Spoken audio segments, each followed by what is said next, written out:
And now the boys on the hill, Slim Marshall, 5,000 watts, Thomas Black, and Ralph Jeezy. What's up, sir? Hello, How you doing, boys. fellas? Fellas. We back at it. How are you fine gentlemen doing on this fine evening? Hey, man, we breathing. We made it. Yeah. Made it to It's another not Wednesday. raining. Everything else negotiable. As long as Right. I'm breathing, I'm good. Mhm. Yeah, so this is show number 4 for us. Making our little progress, stirring up the interwebs. They Making a haven't name kicked for me out the ourselves. group yet. I You still know, hear Bobby right? Brown.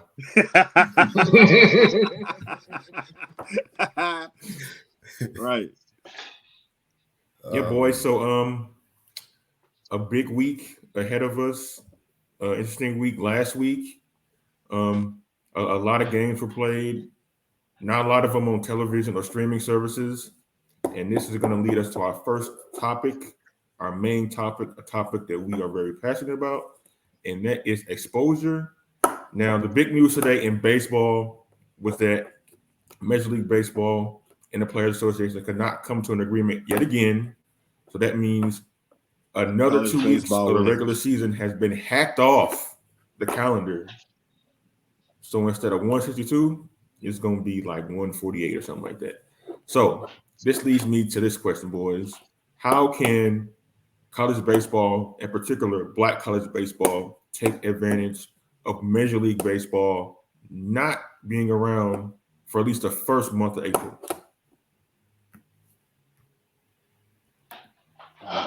Not all at once, y'all. Not all at Put once. your Yeah. product out there. Yeah. Put your product out there. Yeah. They got to present it to the networks now at this point. I mean, it's a gap to be filled. You might as well take advantage of it.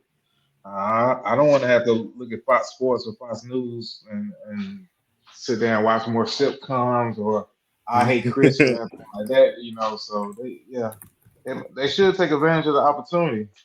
Uh, I mean, they gonna have viewership because people go want to see baseball. You know, yeah, it's an opportunity for us. I'm gonna say this. This has got to be the best thing possible that could ever happen for college baseball. I mean, we don't have too many lockouts in baseball because everybody gets paid, everybody's making good money in Major League Baseball, everybody got their own networks. I mean, baseball been good for a while, so having a stoppage in Major League Baseball has got to be the best thing that could ever happen to college baseball, even HBCU college baseball. A lot of baseball fans did not watch college baseball once Major League come on. Spring practice, everybody started watching Major League. Well, some people. But for all those programs out there, all those conferences, all baseball people, they should try to look at all avenues and all possibilities of getting viewership right now when there is no other alternative baseball being played outside of school sports, college sports. So, now is the greatest time. What a time to play baseball in college right now. This is their time. They should take full advantage of this. Full advantage. I would say the Swag has their own YouTube channel. They had the capability of broadcasting the games during the tournament. Take advantage now to broadcast some of these games. I understand the basketball tournament is going on, and they're on ESPN Plus. Use the Swag YouTube page to put those games out there. Broadcast your product. But then the other part, spring football kicking off. So all the schools about to start putting all their money in broadcasting football. So back burner again goes baseball. But this is time to get the exposure. If they could pack out Minute Maid Park or whatever the name of the Astros Stadium is this weekend with their Shrine Right. You see that? Yeah, that the crowds great. they had that out there, that tells you people want to see baseball. Right. Put it out there that, hey, we got a game over here. Use the social media to broadcast it. Like I saw Nickel State baseball today. on their Twitter page made an acknowledgement of since they increased their social media presence, it's had an impact. We have to do that. Right. Like this is the time frame where you can self-promote. And it's all about investing in yourself right now. Put your product out there, stream it on YouTube. Some schools like Southern Jackson State, they have a paywall, but put your product out there. That's the only way you can really take advantage of it. If you're not putting it out there, it won't be taken advantage of. Yeah, like what kind of helped build the brand of Jackson State football last year and these last couple of seasons was them taking advantage of the window of not having FBS games being played or NFL games being played during the spring because a lot of conferences shut down because of COVID. And the SWAC and the MEAC were like the only two major football playing conferences at the time. And their games were streamed on ESPN2 and ESPNU, also on the ESPN3, their website arm. And they got a lot of viewers and they got a lot of attention because of that. And so the same thing could be said with baseball. I mean, like Major League Baseball Network is only going to show like old time movies. They're going to show Field of Dreams 100 times. They're going to show the Bad News Bears. They're going to show the 2011 Division Series 40 times. It's only so many times I want to see Luis Gonzalez hit that jam shot to beat the Yankees on there. It's only so many times I want to see that. Man. Yeah, I remember. That's why you don't want to see it no more. Man, I was like, oh my god. Hey, but I'm saying one dude that was going for the Diamondbacks. Then we all was sitting around the TV watching. It was what 2001, right? But now I will say this: the games are being streamed, but the SEC games on the SEC Network, ESPN Plus. Of course, you got the Pac-12 network, the Big Ten network, ACC. The Power Fives had their networks. Then you had the mid-majors who have it work where certain games are getting played, on there, or it's a total package of events for the conference that's getting played based on the season. I think if the conference values the sport, they would make that a part of the negotiations for the streaming as well, because the SWAC tournament is on ESPN Plus. And I know I watched several Jackson State football games on ESPN this year. Man, I think it was only like one that wasn't on there. That's what I'm saying. That's true. So, I think it's just about, getting it on ESPN in that Sunday night baseball spot. Well, of course, college baseball not coming on that late, but in those time frames on Tuesday night, where those midweek games come on, put a midweek college game on there.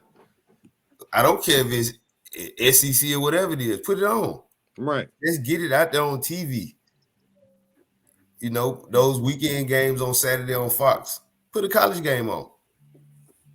Wherever you had them time slotted. If it's a regional type deal, put the team for that region on that Fox affiliate and let it run. I guarantee you people are probably going to watch it more than they're going to watch Major League game. I guarantee the ratings will be high. That's true, because they have friends and family members. Tonight Show. Huh? They want to watch the MLB Tonight Show. Man, I can't tell you the last time I watched baseball tonight or the commentary shows. Harold Reynolds, man, legend. That's my dog. I don't care what y'all say. Hey, Harold Reynolds, hey, he made me watch baseball as a young kid growing up. And a lot of parents know that it's hard to get a kid to sit down and watch baseball. Okay. I made sure I watched Harold Reynolds every night when he was on ESPN. So let me piggyback that to you off some, Thomas. Let me ask you this question. If Harold Reynolds had that effect on you for baseball, what type of effect do you think college baseball and the growth college baseball would have if some young kid could see college baseball on TV the same way he does NCAA basketball and the March Madness, right? In football? Yeah, they actually see it's okay, because let's just be honest. Schools push us towards certain sports. They automatically assume that we play football or basketball, and they rather us go and play football and basketball because that takes away spots for, as far as being able to play athletics and stuff like that, man. Okay. Yeah, yeah. It's so many on the roster. You I'm right? with you. I'm with you. Right. I'm with you. Right. So Okay. let's just take basketball. You have your unicorns. You got your Luca. You got your Lucas. You got your Porzingises. But it's predominantly blacks. Football predominantly blacks. Baseball, you got Spanish players and everything like that in Major League Baseball. But as American players, you don't see too many of them. Now, the ones that do make it, they're good. But a lot of them go play football, like the quarterback for the Cardinals, Kyler Murray. He was a first-round draft pick, but he decided to go play football. A lot of those players that would play baseball would go on and play football and stuff. But as far as in the MLB, we don't see too many American black players that's playing. So, I think that if we saw more of, us playing college baseball, we would use that. Like, okay, a lot of us did like playing baseball growing up. A lot of them did. But then once they got to playing basketball and football, they saw the glamour of the sport. They didn't want to deal with the rigorous season of a baseball season. It's just different. There's no glamour in that baseball. But in my neighborhood, we play baseball every day. Maybe I grew up different. But here, they pushed a lot of players to play play football and basketball.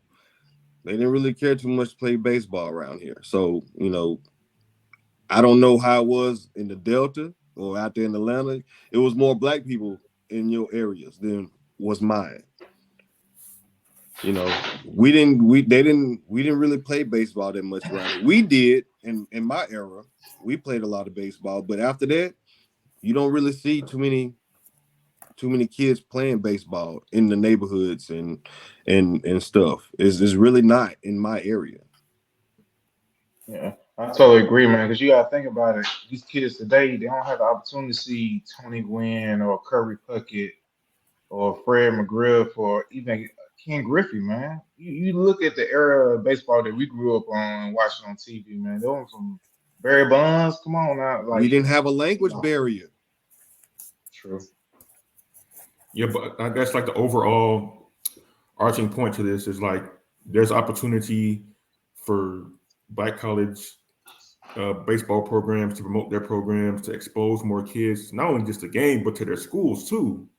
I mean, like that's the name of the game. Like at the end of the day, like you want to get as many eyeballs on your school as possible. And, like to be able to do everything possible to do that in sports, as we know, is the front porch to your university.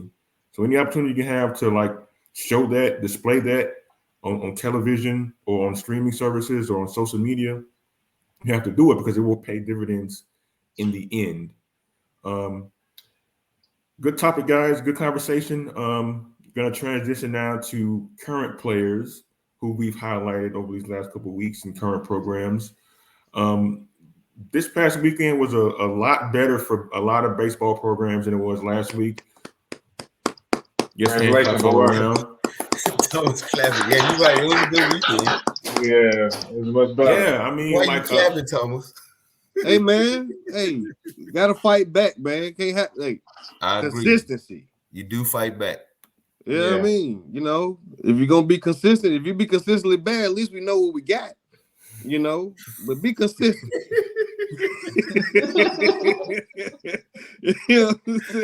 Be consistent, man. Consistency. Boy. You gotta put some games together, man. Put some good games together, man.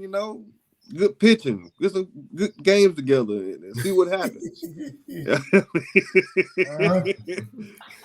looking at the weekend recap, the usual suspects that we thought were gonna be major players in a lot of conference races didn't lose this weekend. Alabama State went 3-0, Bethune went 4-0, and North Carolina A&T went 3-0. So Jackson State also went 3-0. So a lot of good baseball being played Let's by go. some teams that we thought were going to be good this year. Can we say bring out the broom on? Oh, corn. Bring out the broom on. Yeah, we gotta say that. Yeah, baby. I Yeah. mean, can I say can I call them what they really are one time and then I leave it alone? Can I say Slughorn one time? I didn't hear you. Check Did with you the say FCC hold first. on. I didn't hear What'd you say? What'd you say? Can we are we allowed to use the word Slughorn on this Hold show? on. Put it in. What'd you say? Hold on. Let me hear you in this ear. Let me use my good ear. What'd you say? I just want to ask a question. Are we allowed to use the real name of the school? Talking about that school down south, right? Right, yeah. In Yeah. the cow pasture. Yeah. What's the name of Okay. it? Coleslaw. Yeah. All Out right. in the sun, warm a little bit. But It's all love. We can joke on them, but you don't come for them. Yeah. It's gonna be a problem. okay. It's all love. It's all love, all corn. It's just a little rivalry banter. That's all. Yeah, we gotta do a little bit now. Right. Okay, so of the teams that we mentioned, Alabama State, Jackson State, North Carolina A&T, and even Delaware State, who had some winning series this weekend, which school impressed the most? I like the pitching I saw this weekend between Bethune and Jackson State. Yeah. And Alabama State as well. You know, the Friday night starter for Jackson State pitched a shutout. Pooler again from Alabama State with another dynamic performance. He came out after they scored 6 runs in the 6th inning. He ended up coming out. And then Lithrup again from Bethune did what he do on a Friday night. You know, it's pitching. It was the pitching over the weekend. Yeah, it was that pitching. And in the one win that Coppin State had over the weekend, they scored, I think that game was like 22-1 or something like that in the game they won on Sunday. So Coppin State, they have some offense. You know, they weekend series records might not show it, but Coppin State can put some runs up. You know, North Carolina State is a good, consistent team too. Although they're in the, I want to say they're in the Big South, and they may be moving to the CAA, but you know, well, they are moving to the CAA, but they playing some good ball too. You know. Well, I'm always gonna speak on a school winning out of conference games, and North Carolina A&T over Holy Cross. They swept them this weekend too. This past weekend. Yeah, so man, we starting to see teams starting to light up, man. You know, it's like I said, the closer it get to conference time on the 18th, we're gonna. I think what we saw that first weekend is starting to be a little shift in a few teams. A couple of teams starting to find some things out and starting to move in the right direction. So I'm really excited to see how this is gonna play out. This might be one of the best seasons in baseball in a while. I'm telling you, man. I'm telling you, I ain't been excited about baseball in a while. You know. And can we talk about Bethune-Cookman actually won some games this weekend? So I'm always going to look at their record. I'm always going to root for them to win some games. Yeah, they beat Jacksonville University. Yeah. They took 2 games from Sacred Heart and they beat Stetson 4-0. And I mean they dropped one to Central Florida last night, but they won 4 out of their last 5, and all of them have been against non-conference opponents. Right. So that tells you how strong they are as a team and how they're just not afraid to play anybody. They got a big series coming up this weekend, and we're really gonna test them. But they've been really playing some good baseball. Yeah. And Alabama State won 2 consecutive out of conference weekend series. They beat UT Martin, then they beat St. Bonaventure this weekend. So they're 5. Yeah. I want to say they're 5-1 against out of state out of conference competition here in the last 2 weekends. So people might not understand what's going on the diamond in the SWAC, but we represent, baseball is representing the conference. Got a question for you. Do you think that we'll be able to get an automatic bid out of this season, out of a team? or two? I'm gonna tell you Does what's it have to be a champion? Does it always have to be just a champion? Listen, this is what's gonna have to Because happen. we should have got an automatic bid last year. This is what's gonna have to happen. With somebody, we'll have to look at the schedule to see what the out of conference competition look like. They'll have to absolutely win all those out of conference games, be competitive in conference, like win division, play for the championship. But it'll have to be a situation where they almost have to. It's unfair, but they probably have to try to almost go undefeated. And no, because they proved that last year. We did that. We proved it last year. Okay, so honestly, this is what has to happen. Everybody has to be competitive. And when I say that, that don't mean when we play somebody in conference or in the West, we beat up on each other. And then when we go out and play out of conference, we're not competitive. No, we have to go out and win those games. We can't. The 2-1 victory against loss to Mississippi State or SEC school. Hey, more victory. Yeah, that don't really mean nothing. You got to beat them teams. If you're really trying to get to the regional on not on an auto bid, you gotta win. You gotta beat the teams that are gonna be in the RPI rating, the teams that at the end of the year they're gonna be looked at. They say, hey, because certain teams out of the SEC, the Power Fives, even mid-majors are gonna get in. So, Miami was an independent for 1,000 years, and they were in the doggone regionals every year when it was just the 8 regionals with 32 teams before it went to the 64 teams. You have to beat the competitive teams that you play. You have to beat them, and you have to win in your conference. That's the only way. It's unfortunate, but we have to raise our conference strength of the conference RPI. We can't be rated in the bottom 5 of conferences. We have to be in that mid tier. Bethune-Cookman alone doesn't raise the RPI. Period. It's gonna take more than that. I know. Right. Yeah. I get what you're saying. It's the right step, but it's gonna take, and I guess this can lead into what's gonna make us competitive like that. It's gonna be pitching. Very true. It's pitching. Very true. It's gonna take some kid getting some guys in there, because we all know the talent level, the talent gap from NAIA to D1 on a baseball team. Sometimes you got some NAIA teams that'll run through some D1 teams, some D3 teams that'll run through some D1 teams. So the talent, and it all starts with that dude with that pill in his hand. Which is always the case. Like, if you want to make a run in a regional, you want to get to a tournament as at-large bid, you have to have staff. I'm talking at least 3 starters, and you're going to need some guys in the bullpen you can rely on, because the college game is much like the major league game where starters don't go very far anymore, and so that bullpen going to get a lot of work. And so if you have a combination of both of those, you can not only win out of conference, but you can make a run in the tournament too. Yeah, but like it's going to be like basketball. We all know, like the mid-majors and the small schools, they have to pretty much be perfect the entire season to be in consideration for an at-large bid. They cannot afford any slip-ups in conference play because the conferences are already ranked lower by just the schedule and RPI. So a school like Bethune-Cookman has what would be the perfect baseball schedule to have an at-large bid. Right now, they're 5-7.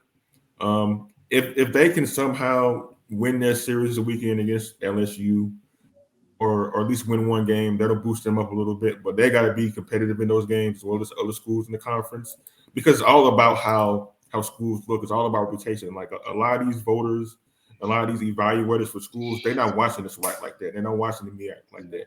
They're concentrated on the Power 5 schools they see play all the time. And so if schools from our conferences want to make a run in the tournament without winning it, it's these first 3 weeks of the season they're going to really make the difference in determining it. Yeah, I totally agree, because I want to think about it when I'm doing research at the beginning of the season. I want to say 4 of our teams, of course, Mississippi Valley, A&M, and Alcorn were at the bottom as far as RPI rankings. So um, hopefully, the strength of schedules can improve as seasons go along. But hopefully, we can get out of that bottom tier and start kind of getting in the middle where we can get with these other kids. Now, based off the time that we played versus now, do you think the teams are scheduling HBCUs a lot more, or do you think it's just been stacked? It's been the same as it normally. Have we seen a change in better schools playing? I think so. Me personally, just because it's been more funding and it's been more money, so the teams could travel a little bit more. But then at the same time, a lot of these schools are just taking advantage of the good programs that are around them because they don't have to travel far and they actually get an opportunity to play them.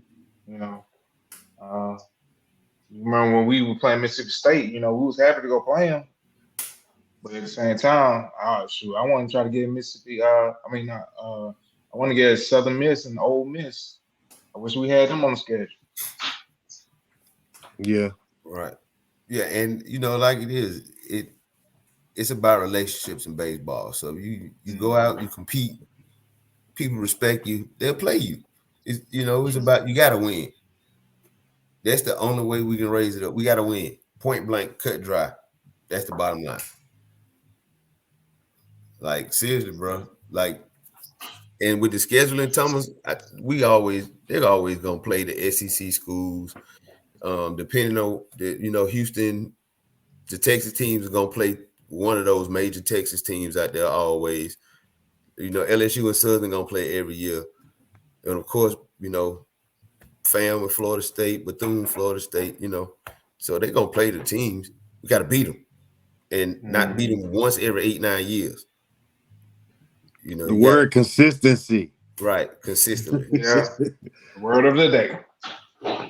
Yep. So I think that's the only way we'll get that at large is when, we just got to step the whole conference up, with the talent and the being competitive non-conference. That's where I think it's getting there, though. Yeah, it's getting there. I think it's getting there. It's getting there.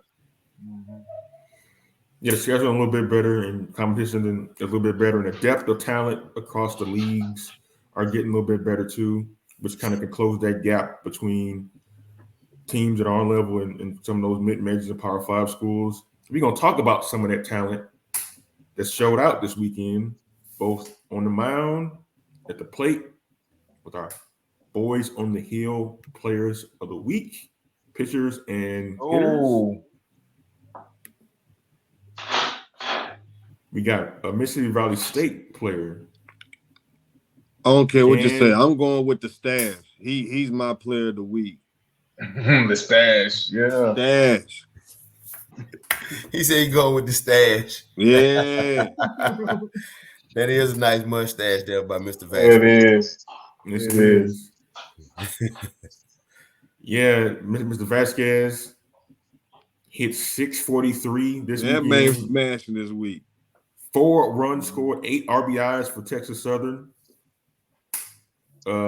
Fernando Villa, Florida Memorial, 571, 8 hits, 4 RBIs. And we got Mr. Jan here from Mississippi Valley State, 538, 7 hits, 3 runs scored, 4 runs batted in. So a lot of guys did well at the plate this weekend, and some guys from schools that are not very heralded too, which is also a good thing too. It shows you once again about the depth of talent throughout these leagues. Yeah, Valley put some runs up this weekend against Pine Bluff. Yeah, they did. Yeah, Valley did well this weekend against Pine Bluff. They scored some runs. They did. And they had something that we don't normally see in baseball. They had a tie in the 3rd game of the series. Darkness. Pine Bluff. I don't think Pine Bluff has lights. Oh man. Okay, because I was trying to figure out how that happened. Yeah. And Mr. Vasquez actually did this in a weekend series against the University of Houston. Whoa. Yes. That's an asterisk right there, man. Yeah, that's big. Yeah, he did it in a weekend against the University of Houston. Now we go to the mound where we had a Jackson State player. We're not going to be biased, but yes.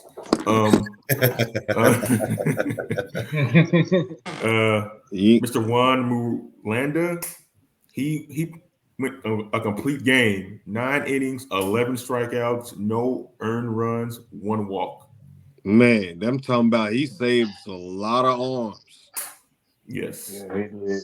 He was dealing. Yes, sir. Yeah, that was against over the weekend in the weekend sweep of Alcorn State University. And for Bethune-Cookman, we had Nolan Santos, another pitcher who went deep into the ball game, 8 innings, 11 strikeouts, no runs, and no walks. Then we had Albany State's Jeremiah Rettle. He pitched 6 innings, 3 strikeouts, no earned runs, and no walks. So these 3 pitchers of the week, they not only went deep into games, they piled up strikeouts, they didn't allow runs, and the most important thing is they kept guys off the base with the free passes, which always is going to be a good recipe for you not only staying in the game longer, but giving your ball club a chance to win. Yes, sir. So congratulations to those gentlemen. It was several other young men that had good weekends. Elrico Riley, Jackson State put together a solid weekend. Nick Gladys had another good weekend on the mound Sunday. So it was some other guys that did some good things. Valley had a pitcher, I can't remember his name right now. When I was on the website looking up their stats for Pine Bluff, they had a pitcher that won the first game on Friday that did very well too. So, and of course, like I said earlier, Pillar from Alabama State's living up to the hype of being the preseason pitcher of the year. Like he mowing them down, man. So yes, yeah, that's good. Like he had 8 strikeouts in the 6 innings that he pitched, and if the game might have been closer, he could have stayed in, but they got the run support. And he came out. Yeah, like I said before, like a lot of pitchers, man, that we talked about preseason, first week of the season, are really proving that they really are those dudes on the mound this year. I'm just glad to see the bats coming alive, man. I just don't see some runs being scored, man. Yeah, when the weather gets warm, man, that's when the hitting normally comes to the forefront. I mean, like the first couple of weeks is cold outside. You got a lot of teams playing in bad weather. So the pitching is always going to be ahead of hitting in that regard. But like we get into April, it's getting a little bit warm.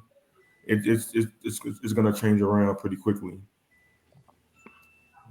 We're going to move. No doubt about that. Yeah, we're going to look at some of these weekend games.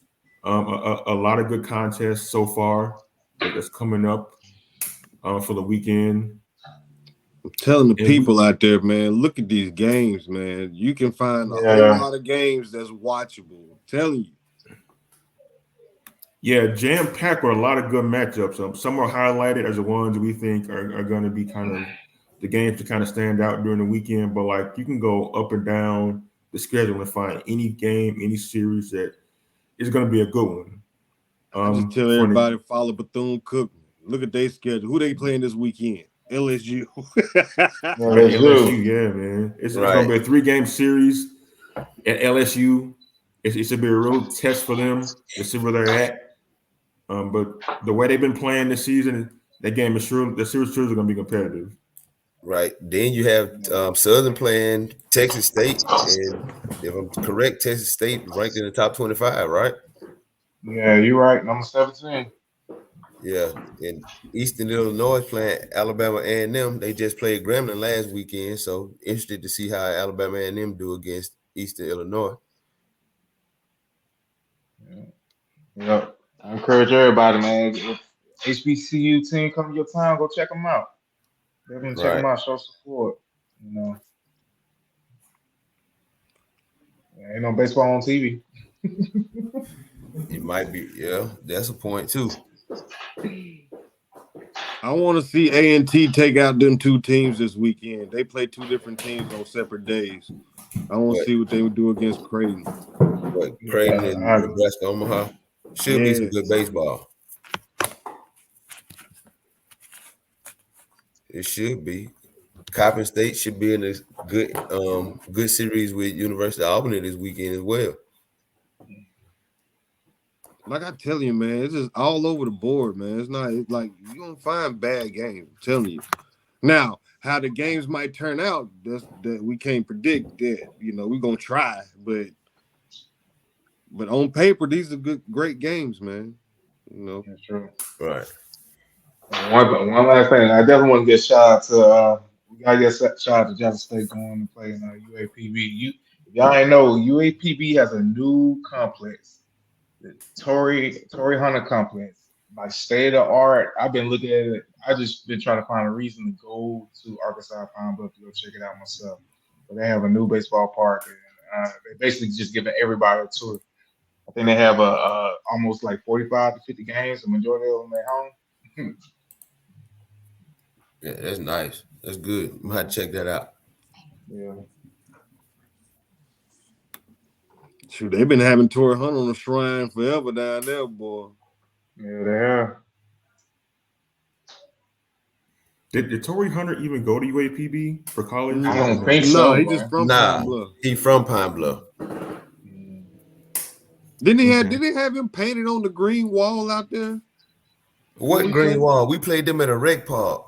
Yeah, we did. Where did I see? It could have been when I played with somebody else, but I remember I seen a field we where never they had played him like on the green wall painted about home of Torrey Hunter on the baseball field. Nah, never not with us. You did. I'm just asking, man. But I've seen a field in Pine Bluff with Torrey Hunter like on it. So I want to see that. But yeah, I want to see the new complex. Yeah. Yeah, so it's see on the screen right here, we got a few games highlighted that we think are games of note, including Alabama State taking on Grambling, Florida A&M versus Stetson, Clark Atlanta taking on Savannah State, and we have Talladega College versus Stillman. And we're going to call these our pick'ems for the week. Each one of us is going to pick the winner who we think is going to win those series. So I'll start with the Swami himself, Thomas Black. Hey, man. Let's go with the Alabama State and Grambling. Now, I told you I'm riding with Alabama State this year, so I can't stop now. So that means all right. So you picking Alabama State? I got Alabama State. All right.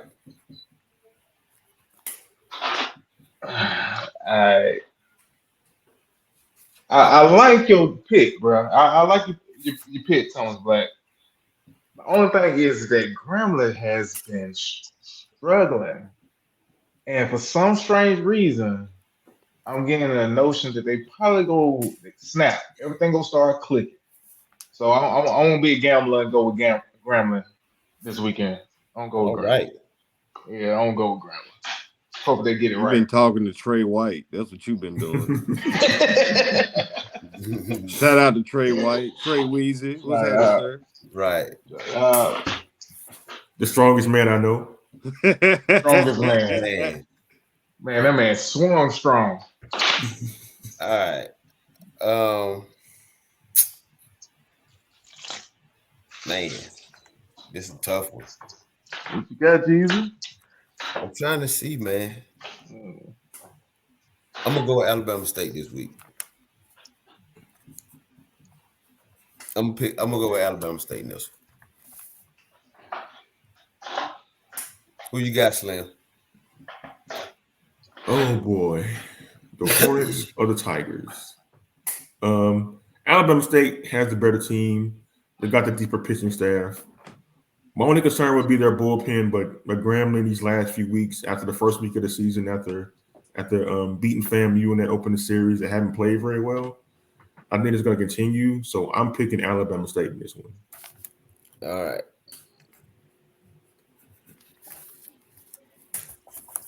All right, next up we got Florida A&M versus Stetson. Let's start with 5,000. Oh man, I'm going with FAMU. I'm going with FAMU on this one, man. They coming out strong. They being the word for today is what, Thomas Brown? Consistency. They have been very consistent as far as coming out. You know, their pitching style, their play, defense, like.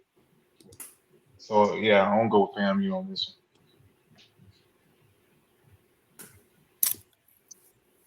All right. Bethune shut out Stetson this weekend. Fam played okay over the weekend. Possibly could have done better versus Ball State. I'm gonna go with Fam in this one.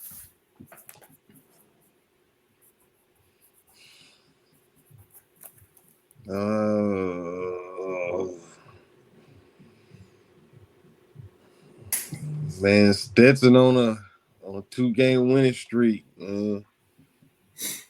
What them FAMU fans be doing with the two fingers? Look like they poking you with two fingers.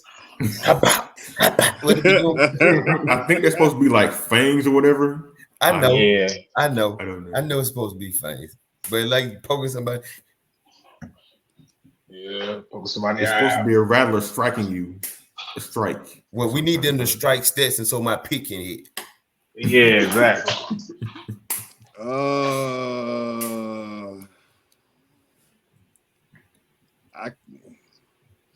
Man, I'm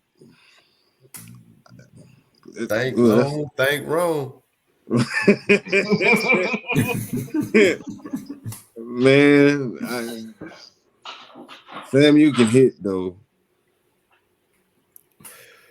Yeah, I'm gonna go against the grain, man. I'm gonna go with Stetson. All right. All right. All right.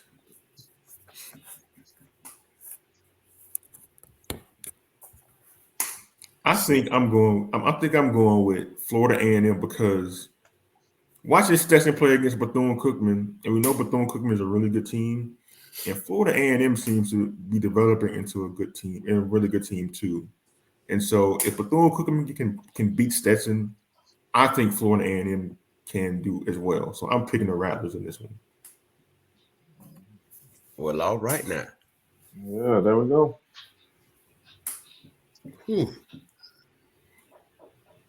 All right, we got Talladega versus Stillman. Talladega, the alma mater of Deion Sanders and one Mark Salter against Stillman College.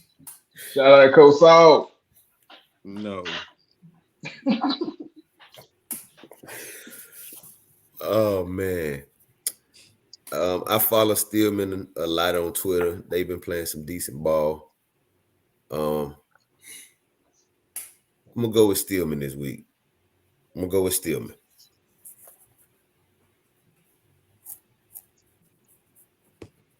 All right, So Thomas. Me? Oh, so me? You, okay. man. This should be easy for you. Stillman, I think Stillman better team. I'm gonna go Stillman. Yeah. Well, y'all know me. I'm gonna go against the grain. I've been keeping track a little bit more on Talladega than Stillman. Both are really. This is actually on top of all the other matches we see. I think this is a very good matchup going into the weekend. But I think I'm gonna have to go with Talladega on this one.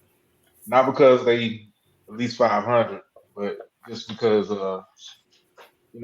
they've been doing some numbers as far as producing runs and everything. I think hopefully they can stop Stillman as well because it looks like there might be some high scoring games this weekend.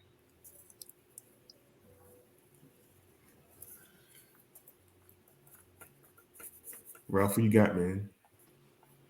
I picked Stillman in this game. I picked first.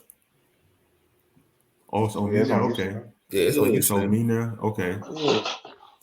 The Tornadoes, they got a cool nickname and a cool logo. They're 10-10. They're I'm not picking them because of the logo, man. I think it's dope. But they're 10-10. But they playing this series on the road, and they are 2-5 on the road this season, which does not bode well for anybody picking them. So I'm picking Stillman in this one. Go.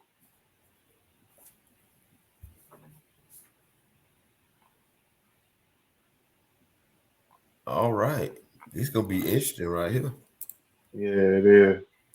In our last game, Clark versus Savannah State.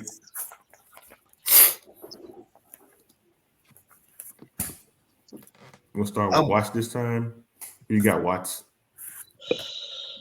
Ah, man. With me being a Georgia boy, I just know the history between these two schools right here. Man, I'm just playing, man. I'm going with Savannah State, man. Savannah State is gonna go, where's the game? Home or away? It don't matter. I'm going Savannah State.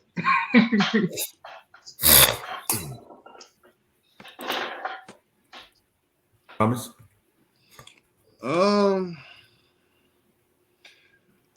I just think Savannah State is they got pretty good players over there, man. They did produce Coach Whiteside. So I'm gonna go with Savannah State. All right. All right. Oh man, my bad. I ain't write what you said down, Watts. Who you pick, Watts? I got Savannah State. All right. Savannah State got a guy in there named Champion Robbins. He was the player of the week. Yeah. He was the player of the week for the conference last week. Yeah, Man, that is a cool name. All right. So I'm going with Savannah State and the big righty that they have on the mound with big Enrico Peel, baby. Yes. Yeah. I'm going with Savannah State. Mr. Peel. I think he's going to have a dynamic game. They coming off the sweep this weekend of Spring Hill. So I think they're going to come and give Clark Atlanta fits this weekend. Enrique won this week again, the pitch of the week, didn't he? Well, I'm not sure he won the conference pitcher. If he did, that's 3 weeks in a row. I haven't said, yeah. Yeah, if he did, it's 3 in a row. So I'm going with Savannah State. Big up We might have to go. Yeah, we might have to catch him live one day. I don't have to see that. Man, I'm gonna get y'all with that Stetson pick, man. I'm telling you. We gonna see. So everybody's going with Savannah State. Yeah. Not so fast, my friends. Not so fast, my friends. Okay. Slim been tasting the lemon pepper blues. Clark Atlanta, famous alum of Monty Jones. Shout out to him if he's watching and listening. DJ Drama. Yep. Despite Clark Atlanta being 14-4 this season, and despite Clark Atlanta being 1-7 in their own conference, this looks like it's going to set up for Clark Atlanta to win this series. Why? Because, boys, it's baseball, and anything can happen in baseball. So I'm going on a limb the size of Ralph's head, and I'm going to pick Clark Atlanta to win this series. Oh, my God. Hey, he pulled me for something. Shut up. Hey, did you say the size of my head?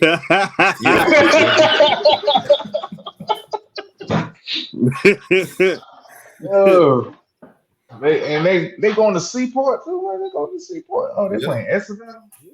Yeah, they playing Savannah. Yeah, playing Savannah. Yeah, man. So are we confident in our picks? I'm very confident in mine. I'm confident. I'm watching that Stetson game. I see Grandma go pull it out, man. Yeah, man. Like I'm confident in my pick, especially that Clark Atlanta one. Oh. You just been eating them lemon pepper loos. That's all it is. Man. No, sir. If you would have said some honey lemon pepper, but leave the lose off. I'm talking about Slim. Oh, Slim been eating the lemon pepper Lou's. That's why he talking about some Clark Atlanta. I'm all the way in Charlotte, man. Like I ain't experienced no lemon pepper yet, man. But I will though pretty soon. come on to the A. I take you to the spot up street, take you to the spot. It's an A. The wing spots out here like churches, boy. And I mean, not like churches chicken, but like how churches on every corner. That's how the wing spots on every corner in the A. Yeah. It might be 3 wing spots for every church. And churches, by the way. Yeah, so we're gonna make an important acknowledgement here. We would be remiss if we did not acknowledge the passing of former FAMU manager Joe Durant. He passed recently at the age of 72. He coached the Rattlers from 1991 to 2007, the 17 seasons. He won 365 games and 3 MEAC titles from 91, 92, and 94. He had 12 20-win seasons. He had a couple of 30-win seasons too. He was the longest tenured coach in the history of the school, a baseball coaching legend. He was actually teammates with former FAMU alum, big leaguer, and baseball Hall of Famer Andre Dawson. Oh. Yeah, so Coach Durant made a pretty big impact, not only on FAMU baseball, but in the game in general. So we want to take time to acknowledge him for his contributions to the game. Right. He also served on the baseball, the Division I committee. So he was the first HBCU coach to do that as well. So condolences to his family and the whole FAMU nation. Yeah, kind of an offshoot to that. Speaking of legendary coaches like Coach Durant, we talked about Roger Cador in our first episode, who was a longtime coach at Southern, great coach there. In your minds, guys, who is the current coach in the Black college baseball game that's kind of a living legend, if you will? Well, you want me to Coach Johnson? Yeah, we Coach Johnson. Yeah, Right. we can't be biased. But Coach Johnson. Look at the numbers. Look at the numbers. Yeah. Look at the numbers, the actions, and the duties. I'm talking about this man done saved and rescued his team off a burning bus. I'm sorry. That was legendary right there. Right. You know. But Right. But yeah. Because what number is he on the list as far as wins and Well, I don't have a totally compiled list. Okay. I'm still working on the list of the all-time coaches wins. I'm compiling the list. So far I've gone through Coach Brady, Coach Cador, Coach Ellis, and Coach McGowan. And next I'll start working with Coach Robinson from Texas Southern, Coach Candy Robinson. Just trying to compile the list of all the records of what I can find of all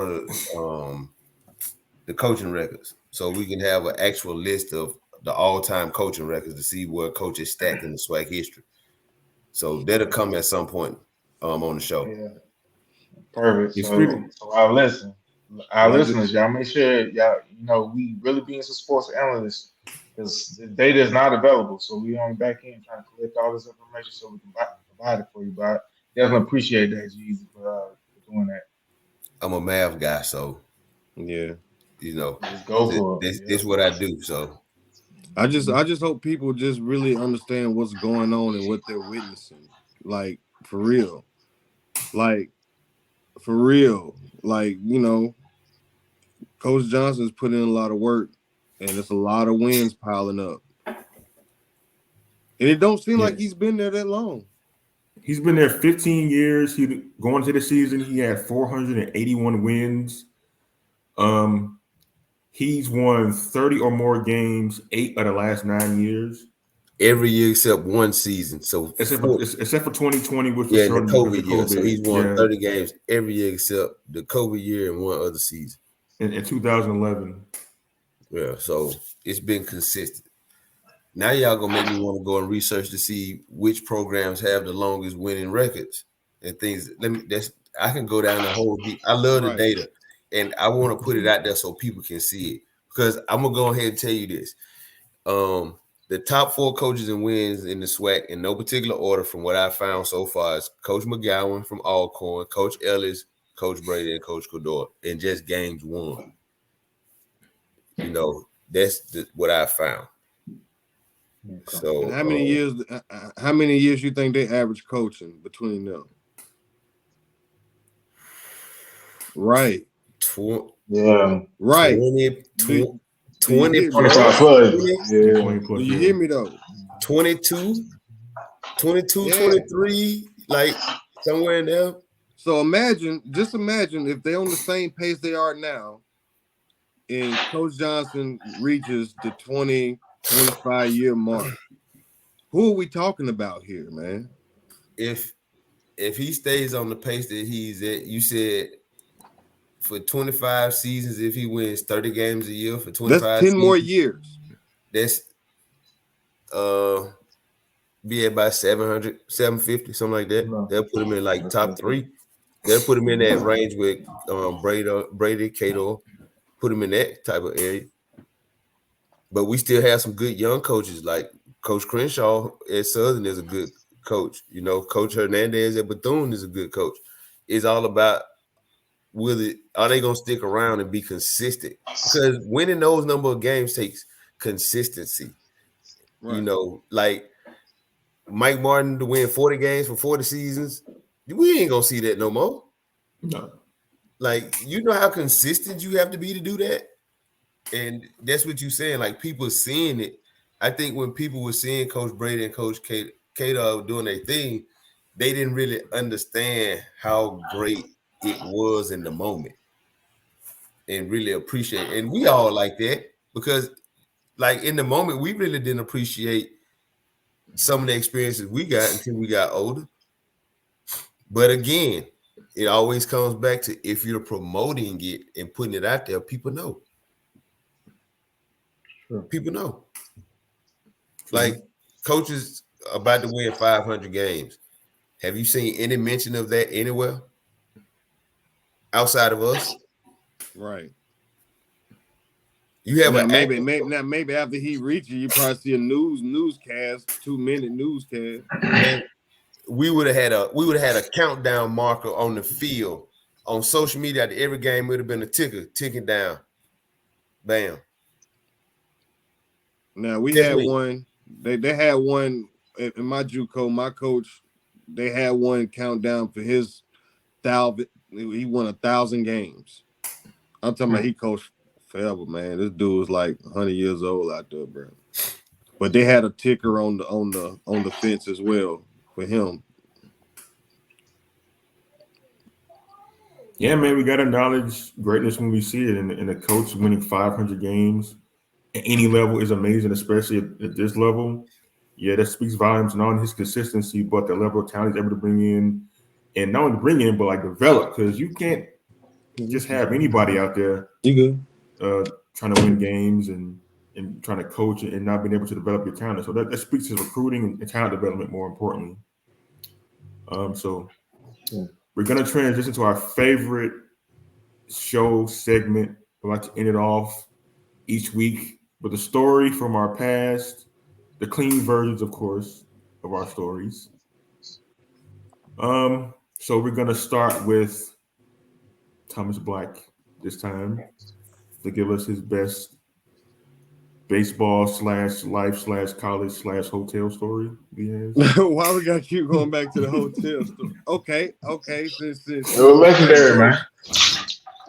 I'm gonna tell the story how I really met Slim, like where I got to, really care about Slim. It was just one hot day at practice, and as the season was going on, our coach told Slim he might want to think about, changing his arm angle on his pitching. And Slim started throwing sidearm, and it was a practice, Slim was throwing the sidearm stuff. So we had a scrimmage game. And Slim was pitching. I got up to bat. You know, me as growing up, I always was taught hit the ball up the middle. And so I'm accustomed to that, you know. But on this particular day, Slim was throwing sidearm pretty good and left one over the middle. And I think it came back a little bit too hard up the middle before he got his glove up above his eye. And I caught Slim up the middle with a hot one. And that was the first time I actually felt bad for doing that. No matter all my life, if I hit the ball up the middle, man, I done ricocheted off many pitches growing up and playing ball. But that's the first time I almost cried because I cared about Slim so much that I've always loved hitting pitches with the ball up the middle. But that's the first time I really didn't want that hit. And from that day forth, I always cared about Slim a little extra than a lot of people thought because, you know, I didn't like, you know, that part right there kind of touched me for the first time in my baseball career where hitting the ball up the middle was not the best thing to do at that time. Yeah, to piggyback on the story, like I remember pitching to Thomas. And so the funny thing about it is, like, I saw the ball coming the whole time. Seriously, like, it was like in the movies, like when you see something like going slow motion, like the ball was coming in my face in slow motion. I could not move out the way, and it hit me in the eye, and I'm like rolling on the ground. I'm not screaming. I'm taking my eye and blood everywhere. They call for the trainer. I go back in the training room. I thought I lost my eye. But they put like an ice pack on my eye, gave me some stitches. I was okay. And so like Thomas, he was like, man, like I was so afraid I thought I had killed you, man. Like, I'm so sorry, Slim, I'm sorry. He's apologizing to me and everything. Like he got done some like he committed a crime or something. Like it's baseball, man. Like stuff happened. Hey man, that was a sweet swing, dog. It came off the bat so good. But I took one step out of batter's box and it was on you. I was like, oh. Hey man. But the thing about it though, the good thing about it was like after that, like all the girls like saw my eye, it was kind of swollen. And they're like, what happened to you? I was like, man, it's a baseball injury, man. They're like, oh, are you okay? Can I do something for you? Can I give you something? So thank you, Thomas. Yeah. Milk it, Slim. Man, come on, Slim. Milk it. Yeah. Yeah, man. But then like the funny thing about it is like the week after that, like I had come close to getting hit with like baseballs during practice. Like I was going to the bullpen, and somebody hit a line drive in the bullpen, almost hit me. We're playing long toss. Somebody almost hit me with the ball again. So I'm like, I'm cursed or something because baseball is flying in my face for no reason. But like, yeah, man. So like, I'll never forget that day because Thomas was like really concerned for me. Kept trying to like call me, say how I was doing, checking on me. That's when we became friends, man. Right there, he almost killed me. Man, that's right. I didn't kill him, coach.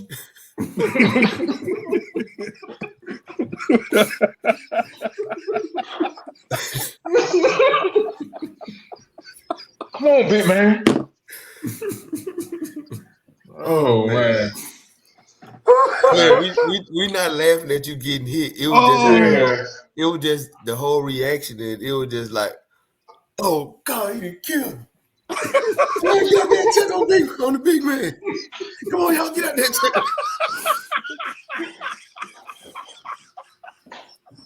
Oh man. Oh man. What make it so bad? I remember that practice too, because that practice was a long day. Because that was just towards the end when we started scrimmaging and all that stuff. Right, I it was remember, at the end. Man. Yeah, because it came out of nowhere. It was like, this a simulated game or something? What's going on? Mm-hmm. Yeah, like, we was actually working on something. No, I knew we was working on. Okay. Oh, I might as well jump into my story. So before Slim actually got on the mound, you remember y'all was doing base running. and this was Coach Salt one of the catches are called speed guy, the form communicate working on communication in the infield. All right, so Carl lets to get up there. Carl on the team, he probably got like 60 stolen bases. I was just back there catches. I think we may have been putting somebody, they pitched the ball. Coach Salt jumped out on the field, like, hold up, big guy. Ain't that Carl? I'm like, yeah, coach. I need you to say speed guy when somebody fast on a base pass. And you know me, I'm very logical. I look at our whole team. Our whole team is leading the nation in stolen bases. So I look at like everybody's speed guy. So Slim got on the base pass. And if y'all didn't know it, Slim's other nickname we used to call slow man on the team. We used to call slow man. So I'm sitting here, all right, I'm catching. Slim get on base pass. I come out, take my helmet off. Speed guy. Kenji started laughing at first base. Coach Salt said, hey man.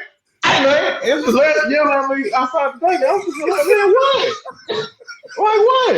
You know, like I like our whole team fast, man. Like and then what makes it so bad, Coach Salt got me back because when we started doing the scrimmage, this was before Thomas hit you, Slim. I remember I hit a home run right over the old scoreboard. Before I got the first base, Coach Salt said to me, "Now run and go get it." He said, "I ain't even get to run the bases." He said, "Run and go get your ball." I was like, "Man, what?" Man, I walked to go get the ball. At that point, I knew where I stood at with Coach Salt. But it was so funny though, man. The whole atmosphere that day. Because what was that during the fall? That was during the fall one. That fall ball. It was the fall, man. Yeah, because we was on the field the whole day. I'm sitting here like, man, this is hilarious. But to this, like, I almost got a T-shirt made that just said "Speed Guy" because that right there resonates and stays in my head. Because I think about that practice, man. Because he like "Speed Guy," and what makes it so bad? He was trying to implement something that we never even used on the game. It was just one of his bright ideas during practice. The thing about it is, like, why would you say that in the game anyway? You're supposed to already know that going into right. the game. Yeah. But y'all know me. I looked at the logic, man. Our whole team was fast, man. Speed guy. Everybody speed guy. Even the guy who ran the 7-1 in the 60-yard dash was a speed guy, according to Chris Watts. Yeah. Man, we were leading the nation stolen bases, man. Everybody running. Everybody flyers. Everybody got Peter flyers on. Hey, we actually found a scouting report from one team we played against, and then the scouting report we're running any count with anybody. Hey, that's true. That was the scouting report. They left it in the dugout, and it literally said that we're running any count on anybody. With anybody. So yeah. My story, man, it takes me back to our $5 barbecues we used to have. Whether it was at my spot, Nigel's spot, BJ, Watts. If you had $2, we took your $2. You had 3, 4. That's why we call it the $5 barbecue. Well, most time the menu was gonna be the pick 5 chicken wings. Oh yeah, the sausage and bread. And if we was gonna be fancy, we was gonna have some baked beans. But most time it was gonna be meat, bread, water. Mm-hmm. And we didn't have a care in the world. We kicked it, and it would always end up, oh man, and 9 times out of 10, the person that thought of the idea was not gonna end up being the person that cooked. It was gonna end up being me, BJ, or Nigel, or Put, who ended up doing the cooking. Everybody else was gonna have the idea and then disappear. And then they show back up with the we had a lot of chicken man with Kenji. Huh? I said the chicken man was Kenji. You remember that one time I think you were cooking the pasta. It was either you or BJ. Kenji went in the kitchen, found them chicken wings out the oven, out the stove, and just took off and running. We running, looking around like, where the chicken is? Kenji running around the Palisade. Not this new school pick 5 pack. Y'all know how the pick 5 pack was when we was in school, how we fed the whole team on two pick 5s. That how much chicken used to be in there. And as soon as you get the chicken out, trying to put more chicken on, people sitting there with bread. But it was just fun times. We got to kick it together. We bonded. And when we go back and we kick it on the hill, when we go back, as old heads, when we be out there on the hill watching the game, we still have our $5 barbecues. With we're a little fancy now. We'll do some crawfish. We'll do a crawfish boil, but it's still us fellowshipping and kicking it. And as long as I'm physically able, man, I'm gonna always make sure I fellowship and kick it with y'all, man, because it's still building bonds. And now it's about us letting our kids be in a part of it and letting them see and them see the bonds, because we don't get to see each other all the time. Right. So, my son hear me talk about Jackson State all the time. And I can't keep a Jackson State hat around him because he tell me the J stand for his last name. So that ain't Jackson, that's my last name. I need that hat, Dad. And it's blue, and that's his favorite color. So he 9 years old and he already attached to Jackson State. My little brother is a junior at Jackson State. And I can't wait till he graduate. We getting us a brick on the plaza. You know what I'm saying? It's just it's love. And I love my school the same way anybody else love their school. Now I love my school more than you love your school. Cause I don't care anybody. Where you went to school? I went to Jackson State University. And I love with your chest, nigga. And I love when people say, "You mean Jacksonville?" No, they're red. No. This is blue. They're red. And when people say, and then for a lot of people, I just say the school Walter Payton went to. Oh yeah, I know what you're talking about. No, you don't. But nah, man, just being able to fellowship. That's my story time for tonight. We all kind of had some sentimental stories, but the one next week, oh yeah, I got you one next week. Yeah. Man, we probably ain't gonna get an opportunity to say anything about this, but the fun fact for next week, man, Jackson State they come to the A. I will be there. I'm going to Georgia Tech. Yeah. I'm going to the Georgia Tech game. Which one you gonna go to, bro? Probably that Wednesday. I'm trying to go to. I'm gonna go to Wednesday. It'll be easier for me to get there to that Wednesday game, so I'm probably going that Wednesday game. And I'm gonna go to a couple. I'm gonna go catch Alabama State for a series since that's right down the street. I'm gonna try to get out and support some different schools. Of course, I'm gonna go to Jackson this year, like I always do. Just got to get up with the guys and see what weekend we going. Trying to see. I need to see what my spring football schedule look like, because definitely a SWAC tournament. Definitely. Yeah, I'm definitely doing SWAC tournament. Yeah. So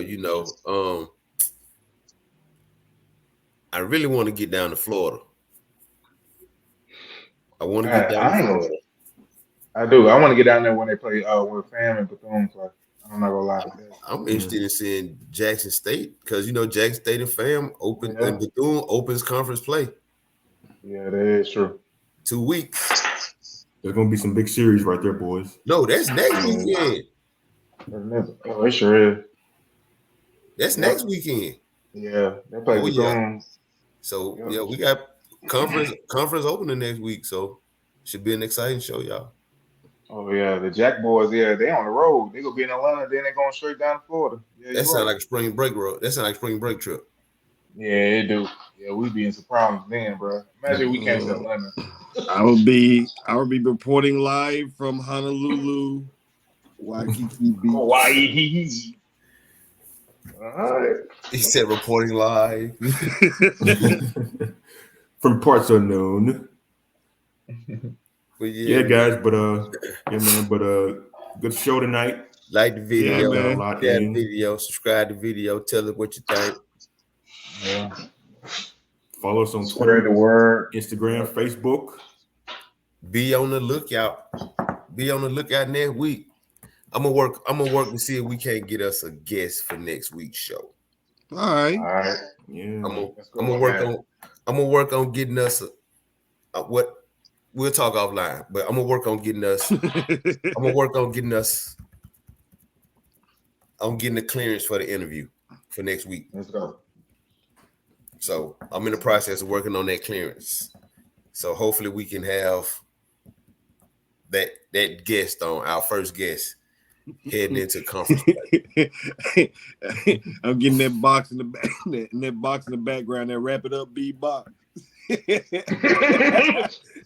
it up, beats. Get up. Hey, All right. you hear that tapping at the door. It's Yeah. not cutting out. Y'all almost done enough. Mama, you almost finished. You told me to come check in 10 minutes. Right. Right. All right, man. Great show, fellas. I'll hit y'all up and tell y'all who I'm trying to get on. That works out next week. People, we will have you as special guest next week. See you at the same bat time, same bat channel. All right. The same batting group of guys. I'll see y'all, boys. Yes, sir. All right, man. Love y'all. Love y'all too, bro.